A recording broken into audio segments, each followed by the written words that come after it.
All right, we're standing here right now with Margot Myers, who comes from the Platt Retail Institute, one of the four leading thought groups behind a lot of the digital out-of-home space, especially in retail, as you can tell by the name. Margot, thank you so much for being here with us. For those of you who don't know, I wanted to have Margot first fill us in on exactly what the Platt Retail Institute does and the type of reports that they produce. The Platt Retail Institute is a research and consulting firm primarily working in the digital place-based media, digital signage, out-of-home space. We do industry-wide research. One of the most recent projects we did had to do with the use of digital communications.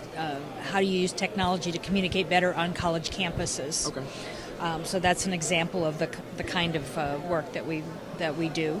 And we also do, in the consulting realm, I recently did a education program for a large technology company where we were teaching their field sales people about the digital signage industry because they were selling pieces and parts that went into hardware for digital signage but didn't really know what they ended up doing. Yeah.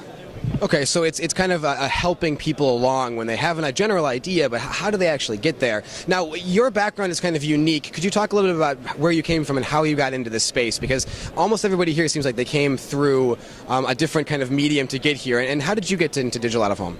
Well, the earliest part of it is that I was a radio, TV, film major in college, so I've always had an interest in broadcast media. I installed my first digital signage network, which in 1996, when the term digital signage didn't even exist, but I was working at Postal Service headquarters in Washington, D.C., and we installed a network that was for postal employees in about 600 of the largest postal facilities, mail processing plants, administrative offices, very large post offices, delivery units, and that kind of thing. Okay.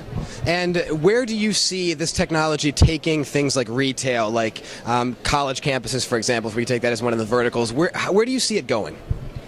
There is so much. The current generation has a totally different notion of how you interact with technology, how you interact with people. You know, when you see teenagers sitting in the same room texting to each other instead of talking to each other.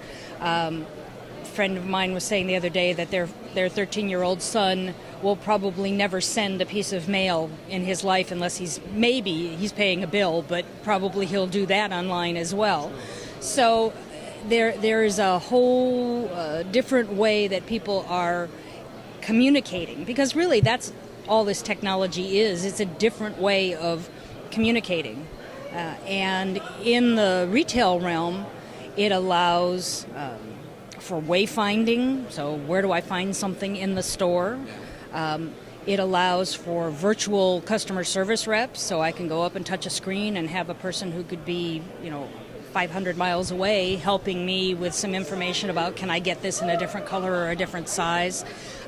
It can be used for sales promotions. From a retail management perspective, you're looking at things like, I'm in a grocery store and I've got tomatoes that by tomorrow are going to be rotten and I'm going to have to throw them away. So I'm going to run a special on tomatoes just in my store just for the rest of the day today. But it allows that kind of defined by demographic, by product mix. It really allows you to get a lot more specific than somebody somewhere saying, okay, I'm going to make these hard copy signs and I'm going to send them out to thousands of stores. I'm going to mail them to thousands of stores.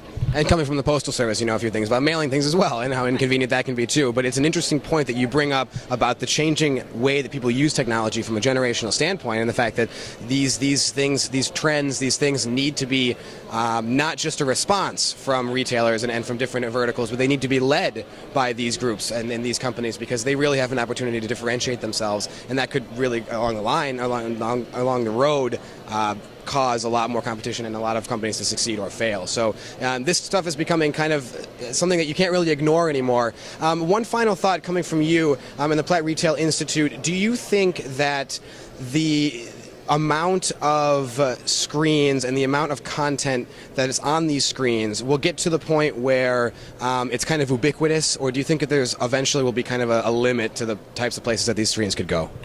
I don't think there's any limit to the places that they can go.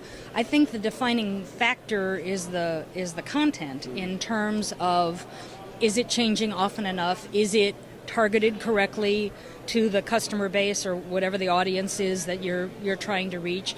Is it meeting your business goals? Because if you're trying to sell more stuff and you have nothing on your digital signs but wayfinding, then it's not helping you to meet that business goal. So you have to be very smart in your planning and sorting out exactly what you're trying to accomplish so that it is a worthwhile investment and does what you intend for it to do. Perfect. Margot, thank you so much for joining with us. Margot Myers from Platt Retail Institute. Look forward to talking with you again sometime soon.